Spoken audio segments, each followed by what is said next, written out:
Good evening. I'm Hubert Kozak of the library staff, and yes, I'm the one that's been sending you all those annoying emails urging you to join us tonight, and I'm so glad that all of you are here. Just to let you know how things are going to go, we're going to have about 45 minutes of conversation between our guests. We weren't going to take questions to interrupt the conversation. You can enter them though if something occurs to you in the Q&A as we go along. And we're going to try to get to as many of those as we can at the end of the program. And then I'd ask you to stay tuned also after the program to do a little brief survey for us. It will help us improve our programming. Greater inclusion of Black American filmmakers in the film industry, both behind the scenes and in front of the camera, has for some time now been a major topic in the industry.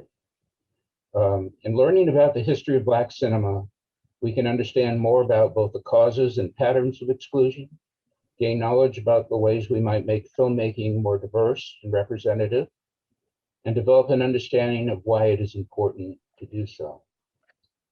In approaching that history, I can't think of a better place to start than with Will Hage's Colorization, 100 Years of Black Films in a White World. One way of writing a book of this sort, and one that attempts to survey a long period of historical development, is to write something both chronological and comprehensive, what becomes a reference book of sorts. And all too often, it ends up reading like one as well.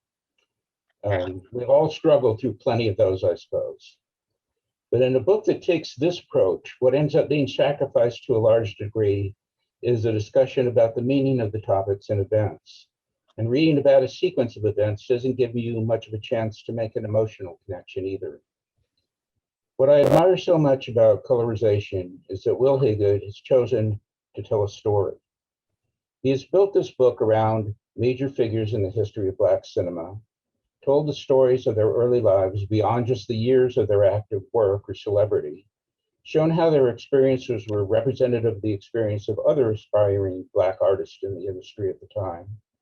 And he connects the challenges faced by Black filmmakers to the political and social attitudes regarding race in America during their often all too brief careers.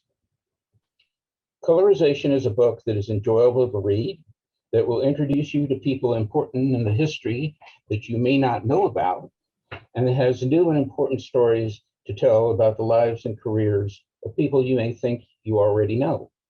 It is a story about Black cinema, but it is also a story about America, and Will tells a story that is powerful and moving. This book is about the costs of not being inclusive, the waste of individual talent, the artists who didn't get to make the films or tell the stories they wanted to tell and needed to be told, those whose creativity and gifts encountered such narrowed and limited opportunities in the industry, actors who didn't get the fully developed or featured roles they hoped for, or hardly any roles at all. And you are also left to wonder about what a more inclusive cinema, one that reflected the lived experience of everyone in this powerful and universal medium, would have meant for race relations in America. The Colorization also tells an inspiring story. It's a story about people who were determined to make meaningful Black films that created characters that were real and complex, that challenged film's stereotypes and caricatures of Black Americans, and that modeled the ways film needed to change in order to become a greater reflection of the lived experiences of so many who had been excluded or who had been made simply invisible. Will Haywood has told a story that will be inspirational and empowering to a new generation of Black filmmakers. Will Haygood is an American journalist and author who is perhaps best known for his 2000 article, A Butler Well Served by This Election, which appeared in the Washington Post, a profile of White House butler Eugene Allen, which served as the basis for the 2013 movie, Lee Daniels' The Butler. Since then, Haygood has written a biography of Allen, the butler, A Witness to History, For nearly 3 decades, he was a journalist serving as a national and foreign correspondent for the Boston Globe, where he was a Pulitzer Prize finalist, and then he went on to work at the Washington Post. Among Will's many critically acclaimed books are Showdown, Thurgood Marshall and the Supreme Court Nomination That Changed America, Sweet Thunder, The Life and Times of Sugar Ray Robinson, In Black and White, The Life of Sammy Davis Jr., King of the Cats, The Life and Times of Adam Clayton Powell, great title, and Tigerland, 1968 to 1969, A City Divided, A Nation Torn Apart, and a Magical Season of Healing. He's currently visiting distinguished professor in the Department of Media, Journalism, and Film at Miami University in Ohio. Will has received a Guggenheim Fellowship, a National Endowment for the Humanities Fellowship, and the 2017 Patrick Henry Fellowship Literary Award for his research for Tigerland. He lives in Washington, D.C., so he's in a different time zone, and he's staying up late tonight to be here with all of you through the magic of Zoom. Thank you, Will. Pamela Oss Williams was her first producing job was on The Fresh Prince of Bel-Air. She is Lee Daniels' producing partner and currently in production with him on Our Kind of People for Fox and Ms. Pat for BET Plus, as well as president of Pam Williams Productions. She has been the coordinating, associating, supervising, or executive producer on numerous feature films, television series, television movies, and specials. Like Will, she's probably best known for the film they worked on together, where she was the producer of Lee Daniels' The Butler. She is a producer of the television movie Failsafe, and more recently, the feature film The United States versus Billie Holiday. Among the many television series and television specials she has produced are Stand Up to Cancer specials and Cancer, the Emperor of Maladies, a documentary series. She was the producer of the pre-show for the 79th Academy Awards and the producer of the 74th Academy Awards. Her many television series include Malibu Country, Star, Tarzan, and Our Kind of People. And there's something else really special about having her here tonight. Pam is the person to whom Will's book, Colorization, is dedicated. I don't think I've ever had that happen before, and it's pretty cool. And so I'm going to turn the program over now to Pam Williams and Will Haygood, and hope you enjoy the discussion. I'll be back later. Thank you. Thanks, Hubert. Hey, Will, how you doing? Hey, I'm good. Wonderful to see you. I have been so looking forward to this all week. So first I want to say, again, you know how gobsmacked I am that this book would be dedicated to me. It brings tears to my eyes, and I love you dearly. So this night is super special to me because your book is so very incredible. And I'm going to make you now blush a little bit by just reading a little bit from the amazing reviews that are coming in for your book. NPR says it is best books of 2021, fascinating and exhaustively researched, gorgeously written, completely agree. The National Book Review's 5 hot books says richly rewarding, a gifted writer who ingenuously propels the narrative. And I have to tell everybody, this is a page turner book. I did not want to put it down. And I loved Shonda Land's headline. Will Haygood has written the best film book of 2021. It's at once a film book, a history book, a civil rights book, and an absolutely essential read. And I so agree with all of that. So congratulations, Will. It is so great to see you. Well, thank you very much. And it is quite an honor for me to be with you tonight. I love you very much, and all the things that you stand for in the world of cinema. So I've been a fortunate man to have met you. Well, you are beyond kind. Thank you. I'll try not to cry. Let's talk about the book so we don't. Okay. what I actually love is that you have talked about this book as a love letter to all the pioneers and those toiling to climb that high mountain. Will you talk about that high mountain and why you wanted to write this book? Yes.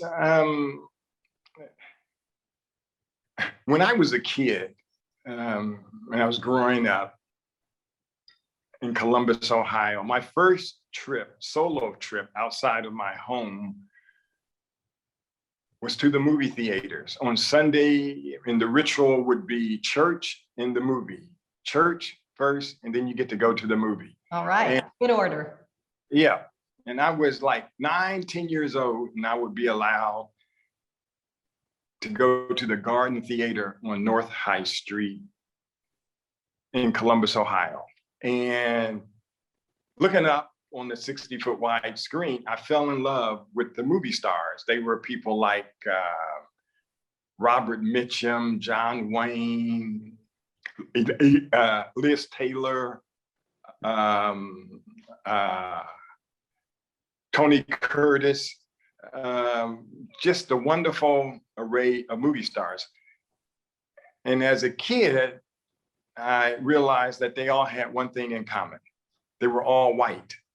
And this was in the mid 60s. There was never a Black figure on the big screen at the Garden Theater. Then I went away to college in the 70s, and I came home, and there was another movie theater downtown. It was called the Southern Theater. And there I saw Black actors on screen: Fred Williamson, Jim Brown, there was Pam Grier, Cicely Tyson. And so it just seemed to this kid who was now in his teens that there were two sorts of cinema, two tunnels that you could walk through to see movies. And so life goes on, and I become a writer and a newspaper man, and I write this story, as you know, that the Butler movie was based on. And so I'm down in New Orleans, and Lee Daniels, who was the director, has a party, a soiree in New Orleans. And I'm standing in the kitchen, and I'm looking around at all of this talent: Oprah Winfrey and Forrest Whitaker and Lenny Kravitz, just a multiracial cast. It was wonderful to see. And I just said to myself, wow, someone needs to write about this moment, a book, because that moment to me sort of spiraled back, all the way back to my childhood.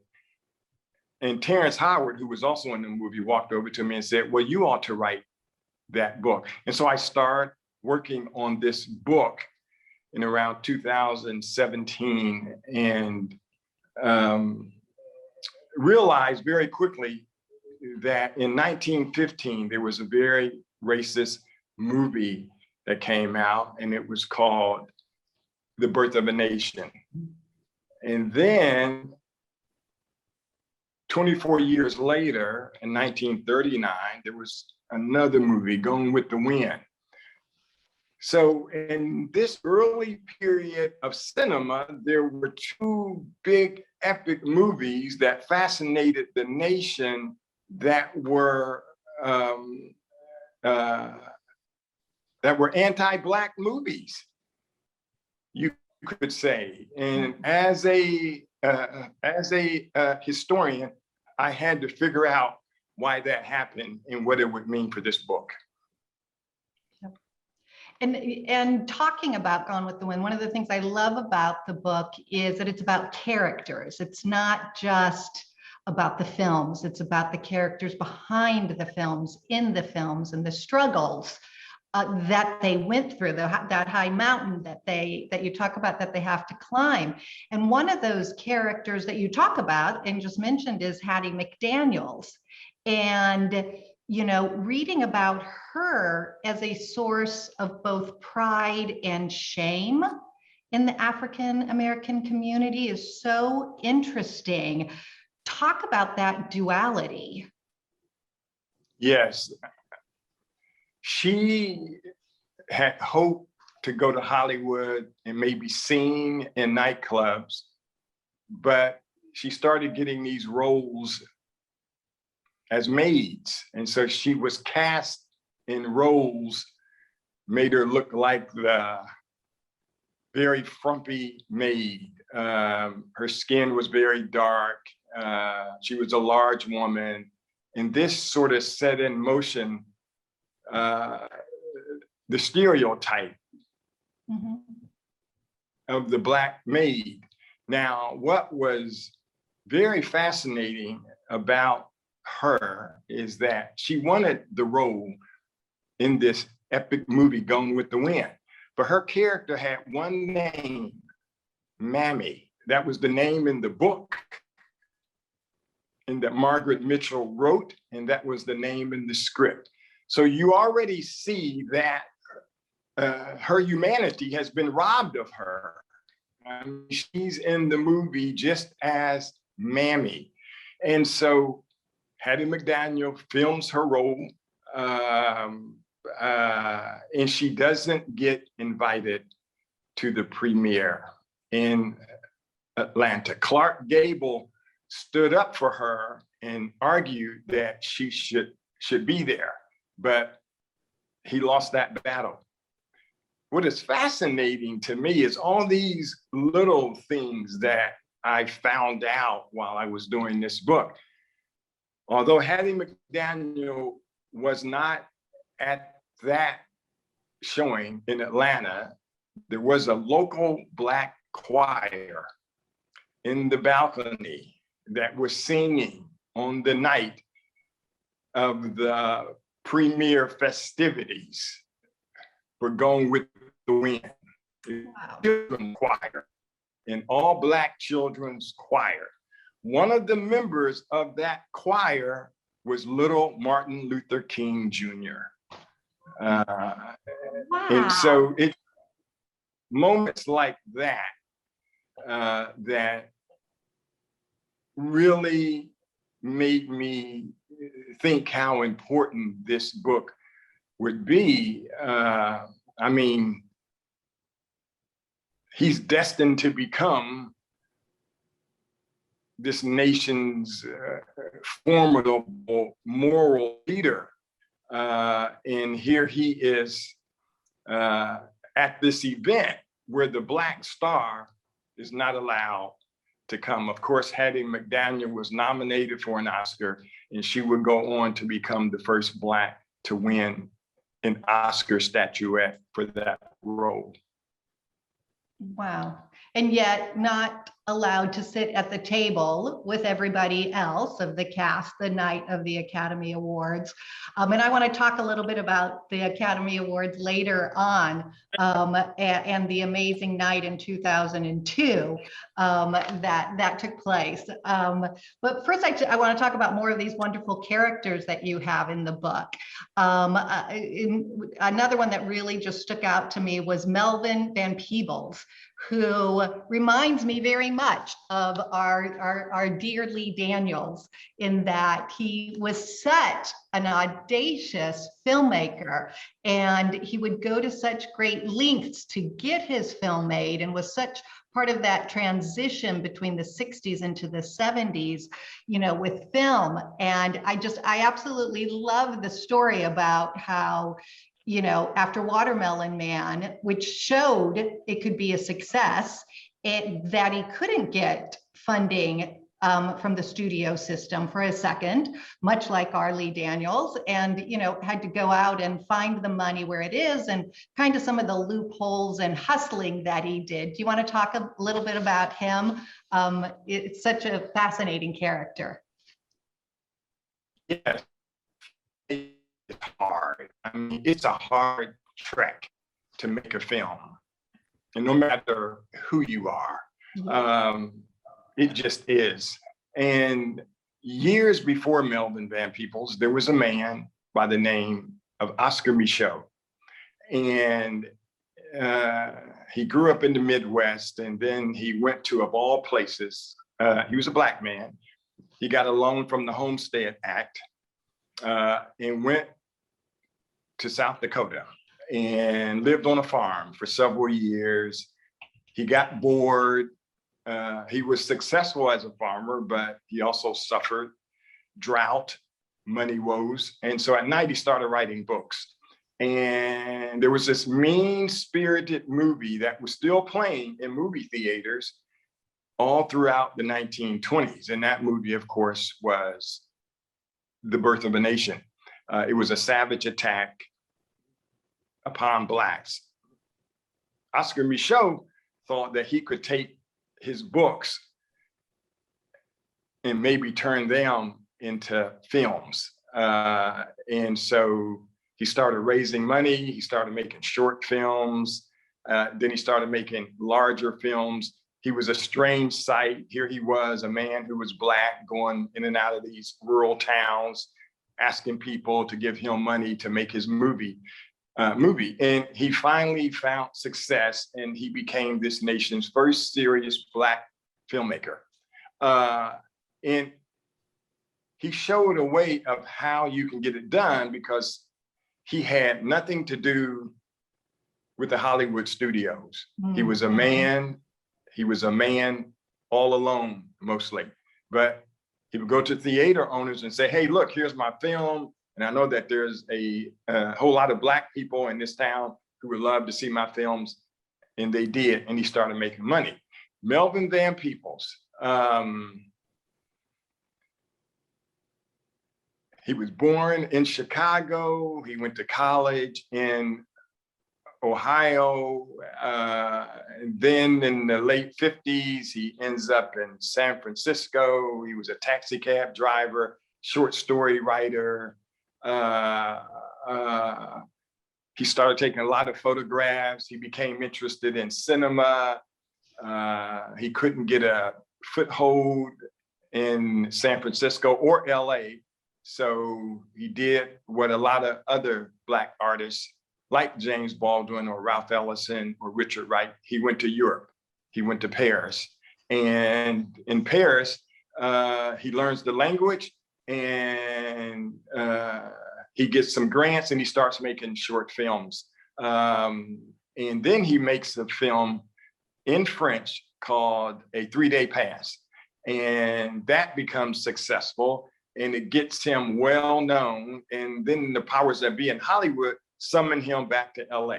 So he goes back to LA, and he makes this movie called Watermelon Man. And it becomes a success, a funny satire of a movie about a man who's white. He goes to bed and he wakes up, and all of a sudden he's Black. He looks in the mirror and he's Black. And so the studio, after the film is a hit, they ask Melvin Van Peebles what he wants to do next. And he leans back in the chair and he says, well, I want to make a movie about a Black man who's a pimp, who's in LA, who smokes a lot of weed, and who wants to take on the LAPD. And he's on the side of the Soul Brothers and the Soul Sisters. And that's the movie that I have in my heart and soul to make. And of course, they looked at him like he was a nut. And they shooed him away.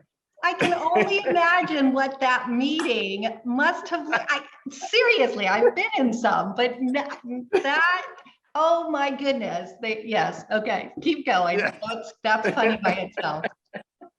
So he gets shooed away, but he can't let this idea of this movie go.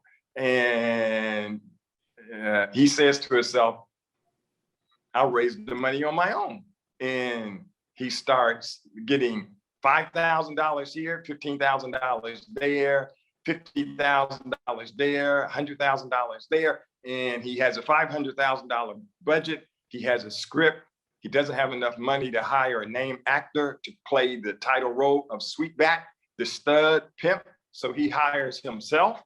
He becomes Sweetback.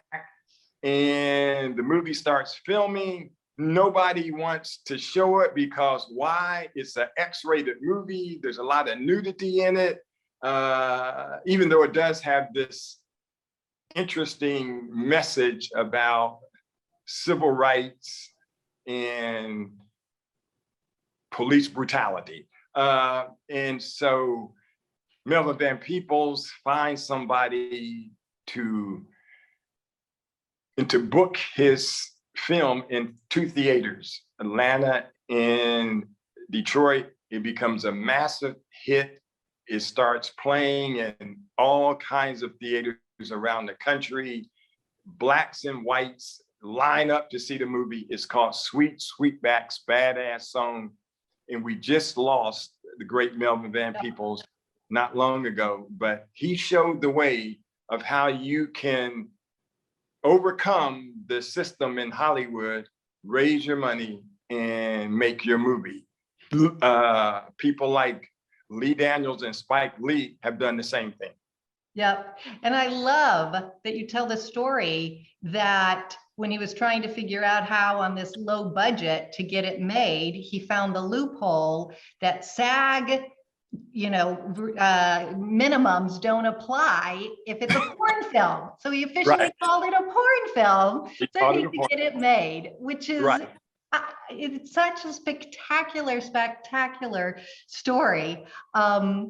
And with Melvin came this new movement from the 60s films into the 70s and this idea of blaxploitation. For you, Will, is that term a positive term or a negative term? Yes, the term to me is a very, how can I put this? Very functional term. It needs for people to understand that before this movement, there was no movement in the 50s and 60s for Blacks to appear in cinema. So there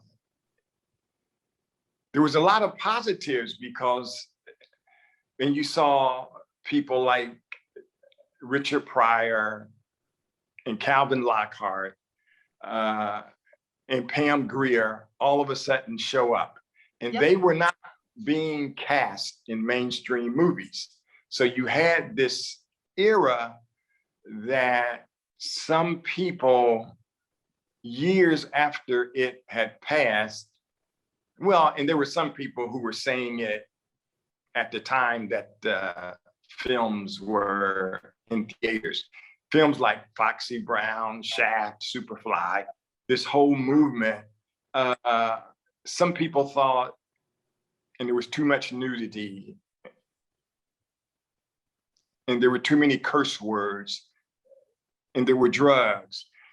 And all of that's true, but it gave a lot of people who hadn't been welcomed into the film world, it gave them a chance. And they also learned. You have to be on a movie set to learn. Mm-hmm. You just have to get roles to become a much better actor.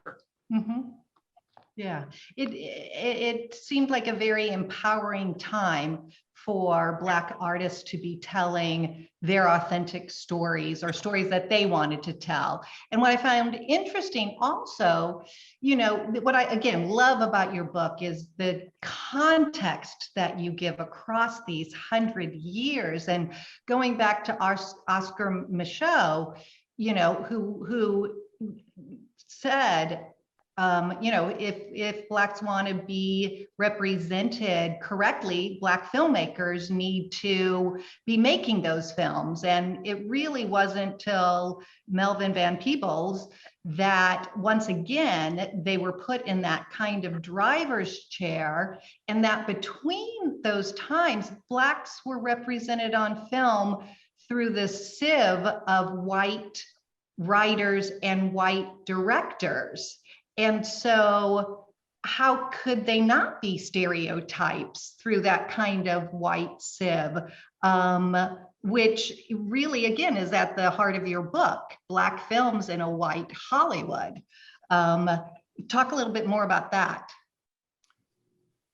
That point is, Pam, is so important. For instance, I went to Miami University in Oxford, Ohio, and 8 years before I landed there, there was the 1964 Freedom Summer, and there were a group of students who were there in Oxford, Ohio, who were training to go to Mississippi to register Blacks to vote. Okay, so we all know the story. 3 of the students who went down there, Michael Schwerner, James Chaney, and Andrew Goodman, were murdered. Okay, now that happened in 1964. And some of their murders were people who were in law enforcement. So 24 years later, 1988, a movie called Mississippi Burning comes out. And it was all about the murder of those 3 civil rights workers. And the heroes of that movie were 2 white FBI agents. Well, there were no white FBI agents in the state of Mississippi in 1964. They did not solve that crime. There were Native Americans back in the swamps in Mississippi who found the car that the 3 young men had been murdered in. And they really helped solve that crime. But this movie, Mississippi Burning, made you think that the heroes were 2 white FBI agents. Now, that's not to say that there are not white heroes in this book, because there are. Ralph Nelson, Stanley Kramer, Brad Pitt. And I mean, there are many whites in Hollywood who have helped open the doors. But when a movie is made like Mississippi Burning, white producers, white writers, then the history gets skewed. Now, some people will say, well, at least Hollywood finally made a big civil rights movie. Now, I'm kind of biased, but I think that the best civil rights movie came out in 2013, and it was called The Butler. But yeah, but some people took that film at face value. Yeah. And that's that sieve, and that you mentioned. Yes, and you know what I think is so interesting right now is that in Hollywood, there is a conversation happening about who should be telling what stories. And, you know, I found it interesting in your book that talking just about Malcolm X and that film and how James Baldwin in his writing went through the Hollywood sieve, right? He was rewritten by a white writer who took out cultural references that he had no idea about, and that it wasn't until Spike Lee said a Black man should be telling this story years later that the story, I think, was told in the right way. And I have to say, again, 15 years ago when when your article came out and we went about, you know, who should write this story, it wasn't part of the conversation, that we should be looking for a Black writer to be telling this story. But I think if I optioned your article today, that would be part of the conversation. I will say, as you know, that, you know, when it came to directing, the wonderful Steven Spielberg was interested, but we very much felt Lee Daniels was the right director for this movie, which I'm so happy, you know, that all of that came about. But I think, so Will, when you were researching the book, especially in the current day part, the modern part of the story, did you get the feeling that Hollywood is finally talking about the importance of representation in the writing and the directing of these stories finally? Yes, and absolutely. And I think it happened because of the blood of George Floyd. I think that Hollywood started to march. Hollywood had a lot of actors and actresses who wanted Hollywood to start looking like this country looks. Mm-hmm.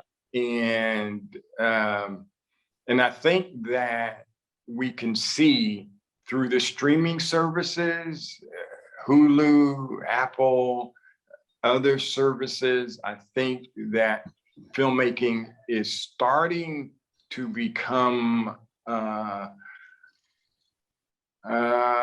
more racially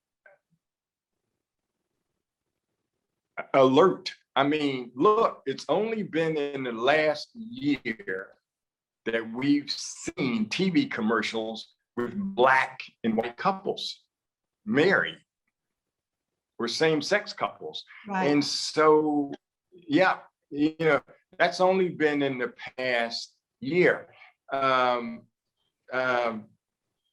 There are writers out there who are white, who've written beautiful films, scripts.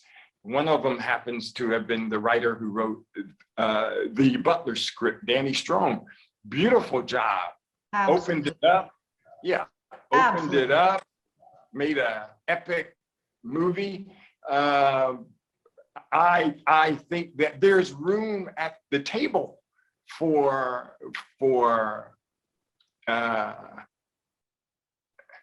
Black talent that Hollywood hasn't always looked at. I think hopefully that I humbly say I had a call from somebody who's a well-known actor who has read this book, and he said to me, he said, "Will, I think this book is going to help every Black actor and actress and film director in Hollywood." And I just could only put my hand over my heart, because I hope it does. I mean, that would be so awesome, because Hollywood is a big place and there's a lot of room. Absolutely. And I think that, you know, we're seeing also the importance of not just Hollywood having representation for writers and producers and directors of color, but also in the executive ranks, the people who are making the decision. And I love that your book talks about, you know, Nate Moore at Marvel, who as a Black executive really did help push that through the system, right. You know, and is so very important all around. I think I mean, who knows for sure, but maybe if there was no Nate Moore at Marvel, maybe, I mean, let's say this, he certainly was a unique driving force behind the Black Panther being made and being turned into this colossal hit. Yeah, so I think it's important to have different voices at the table. Yep, absolutely. One of the things I also love about your book is how you track the Academy Awards throughout it, with your interludes, and then building to, as I wanted to talk about, the 2002 Academy Awards, which I don't know if you know this, Will, but Laura and I produced that evening. And so, but besides who produced it, talk about why that was a historic night in Hollywood. Now, this is the night and with Sidney Poitier. Yep. Yeah. Denzel Washington. Yep. Won the Best Actor prize, and Halle Berry, and she won the Best Actress prize. And who was up in the balcony? The godfather of Black cinema, Sidney Poitier.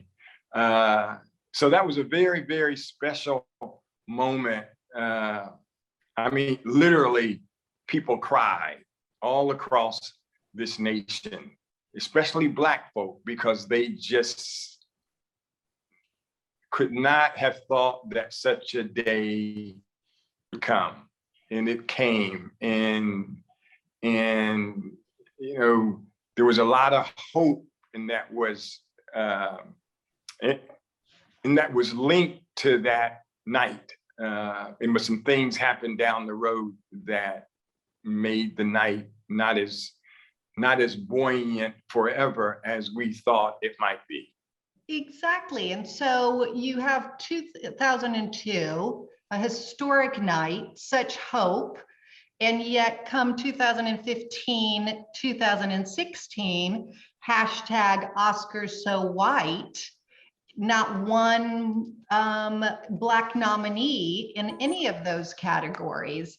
How do you, I don't know, wrestle with that, or what do you make of all of that? Yes,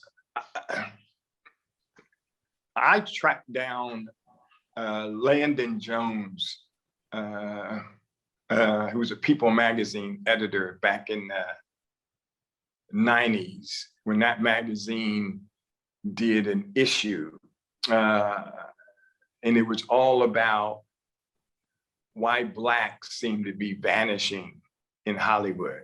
Now, this was in he did one in the 80s and then another issue in the 90s. And so only Hollywood knows why it shut out so many Blacks. One example is this. There was a novel that came out 1975, Roots. Roots was a novel. Alex Haley wrote it, a big saga about his family from slavery up until the 1970s. And a Hollywood studio rushed in to buy the rights to that book. And Haley, he became so frustrated over the course of 2-3 years, and because the studio sat on his book and they did not turn it into a major motion picture, which he thought would happen. So he spent his own money to buy back the rights to his book and took it to David Wolper in TV and made the celebrated miniseries Roots. And so Hollywood just became very nervous about Blacks on screen or about spending a whole lot of money. Goodness, the same thing happened with The Butler. I mean, yep. You know, Laura Ziskin and Sheila Johnson and you and Lee had to go out and find all these people who had to raise money, or that movie would have never been made. and yet it opens at #1 at the box office for 3 straight weeks, and it ends up playing in 75 foreign countries. But it was this close that that movie might not have never seen the light of day were it not for Sheila Johnson and Lee Daniels and you and all the others who put in money to get it made. But very much like, you know, Oscar Micheaux in the beginning saying, if we want Black representation correctly on the big screen, we need to be making that. And that's where I really applaud Sheila Johnson, who was our first investor. You know, she was the founder of BET. She picked up Laura Ziskin's mantle to say, you know, wealthy Black Americans need to be making this movie, and really championed it. And I am proud that The Butler is all of us coming together to do that. But it still, you know, racks my brain how time and time again, and that's what you see in this book, time and time again, Black movies do so well. And you think, oh, it's going to be different next time. Same, you know, right. Butler. We thought, you know, the next movie I did with Lee, the United States versus Billie Holiday. We thought for sure after the Butler success, $180 million worldwide, like this will be easy. And the Hollywood system again looks at it through a white filter and said it's only worth this amount of money, which is so discouraging. But we persevere, and you know, films get made. And I just want to let everybody know, if you have any questions, go ahead and put them in the Q&A, and I'll take a look at those in a minute. But I want to kind of come full circle now, Will, and go back to the beginning of your book and the end, because it's just, you open the book, and I'm going to ask you to read from the back if you want to get ready. You open the book talking about the birth of a nation, and I just would love for you to read the back of the book about Birth of a Nation, and then I want to talk about your ending. Okay. The Birth of a Nation was big business in America. Men got rich and careers were indelibly made. The film even helped change the dynamics of how America went to the movies. Theater owners began keeping theaters open with longer hours. They started realizing more than ever the profitability of snacks at their concession stands, and added even more goodies. But all of this had been done at a terrible price to Black America. It seemed as if Blacks had yet one more enemy: cinema. Wow. Just the poignancy of that. And then again, you end your book with, you know, another really powerful image that you talked about a little bit earlier, and that's the video of George Floyd's death and the power of that video. And what do you think, and you talked a little bit about it, but what do you think the importance of that is going to have on the next 10 years of filmmaking? I kind of would love to read another 3 sentences because I think it answers that. Oh, good. Go right ahead.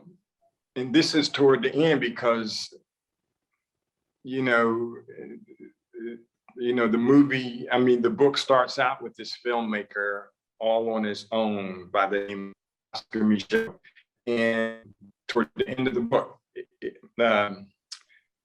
across more than a century's timeline, it came to pass that the spiritual sons and daughters of Oscar Micheaux were still grappling with the weight of cinematic history, a history that had dived into the psyche of a segregated land with a potent force, creating storylines that its white arbiters deemed digestible to white audiences. Black artists have struggled since movies first began to grab hold of the storyline, investing in, when they could, a more honest narrative. But even the most creative minds could not have imagined the potency of the films of slain victims of police brutality, seen by the entire world when movie theaters were shuttered because of a health pandemic. In their own way, those homemade films swept into the silt of a restless world. Now, at long last, it was all being turned around as if on a split screen, demanding of a nation that it look full on and unblinkingly at what it had done, good and bad, with the magic of its camera machinery. So it all sort of loops back, starting with the birth of a nation.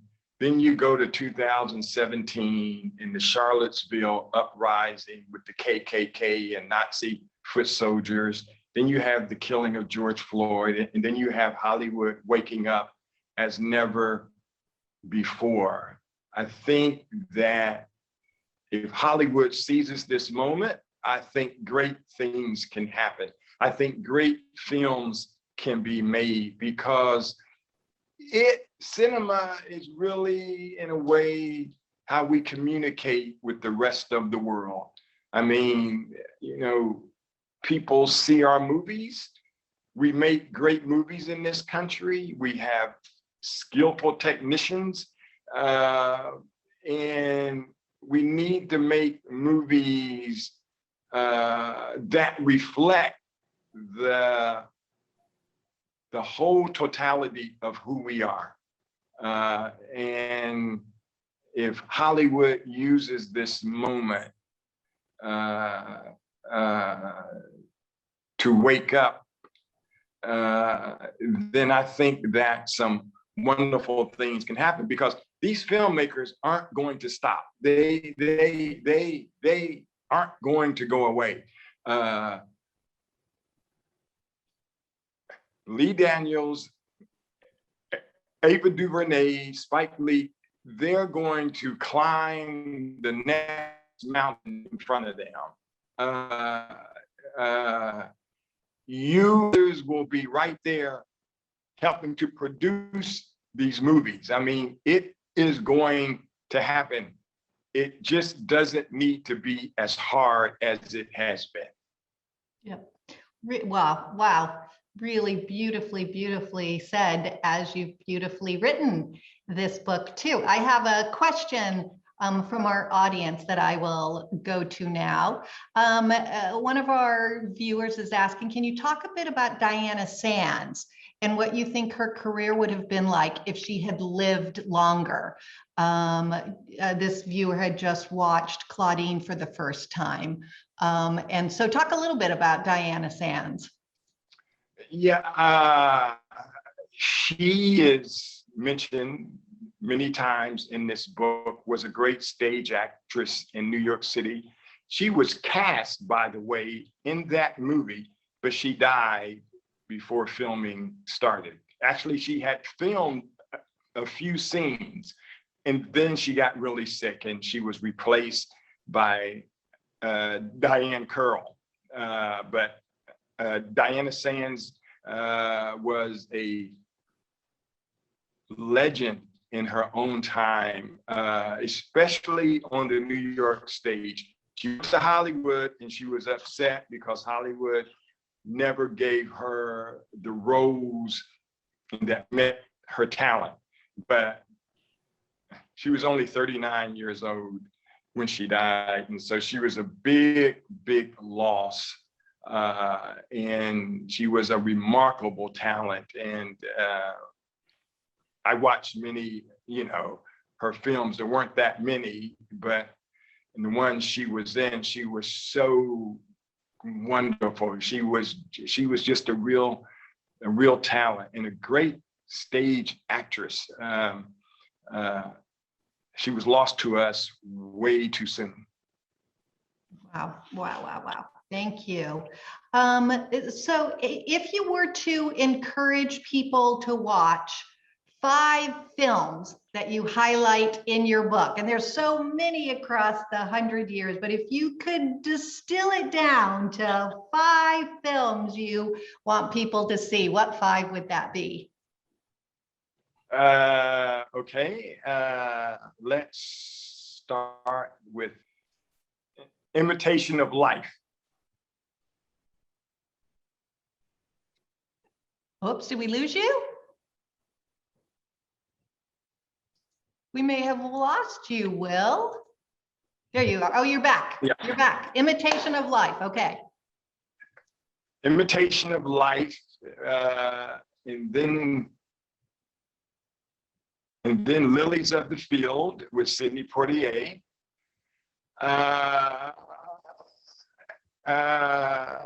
And then Shaft with Richard Roundtree. Foxy Brown with Pam Grier. That's 4, right? Yep. That's 4. There was Imitation of Life, Shaft, Lilies of the Field, Foxy Brown. Number 5, Lee Daniels, The Butler. I was going to say, we got to be number 5. Exactly. There you go. Good. Well, I seriously will feel like I could talk to you for another hour about this, and our people would like to please type those names of the films in the chat, so maybe somebody can do that with the Burbank Library so that they can get those.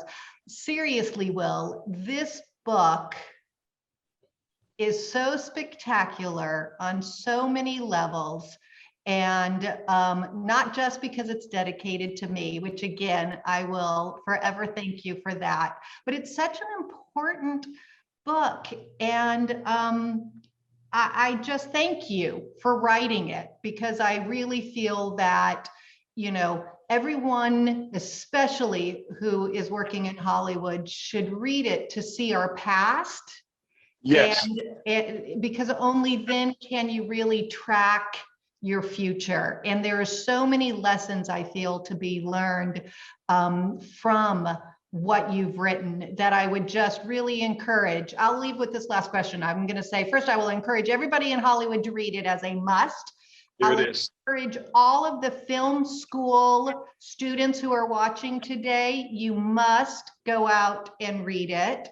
And so of those film school students who are watching you tonight, Will, after researching and studying the last 100 years of Black cinema, what advice would you give a young Black filmmaker for today?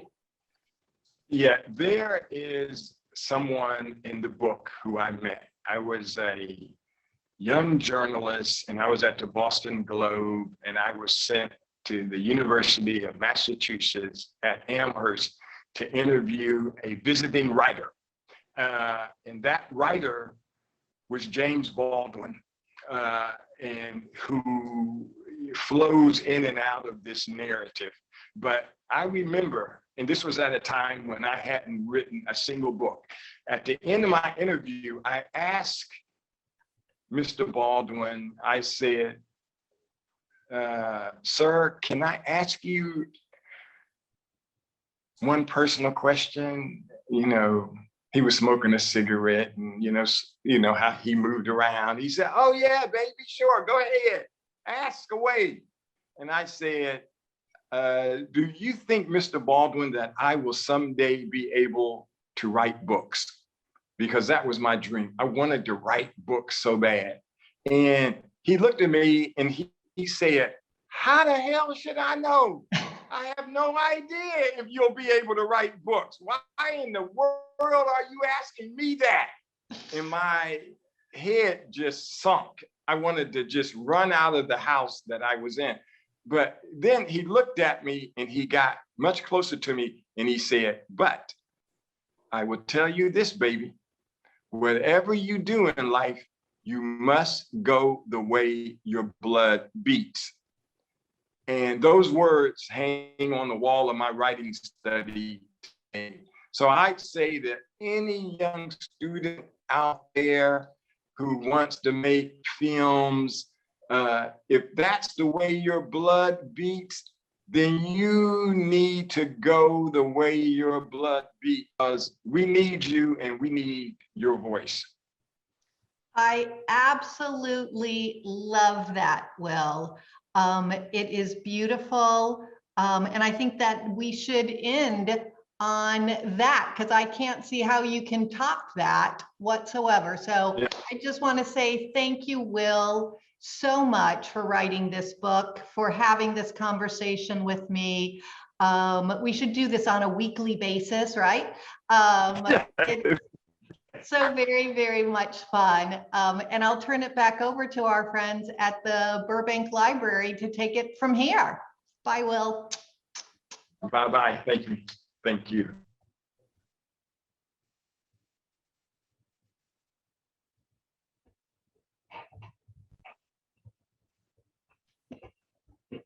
Hi, I just wanted to thank everyone for coming to the event tonight. I'm so glad, Pam, that you had Will read from the book so that people can understand what a wonderful prose writer Will is. I hadn't thought of that. Wonderful idea. And you know, you heard a lot of stories tonight. That's only a fraction of the richness of this book. Thank you so much, Pam and Will. Great chemistry, a great pairing for a great conversation. Wonderful job. I appreciate it so much.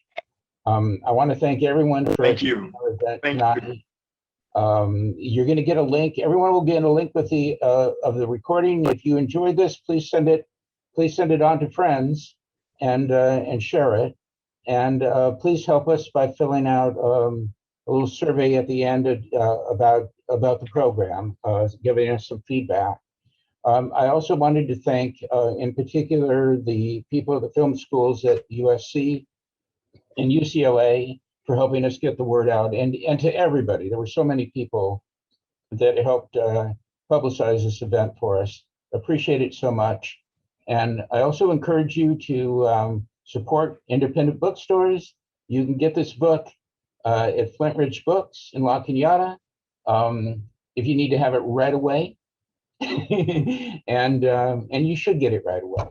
Thank you very much. I wish you all a very nice evening, and please take a look at the survey. It's very brief. We appreciate what you have to say. Thank you.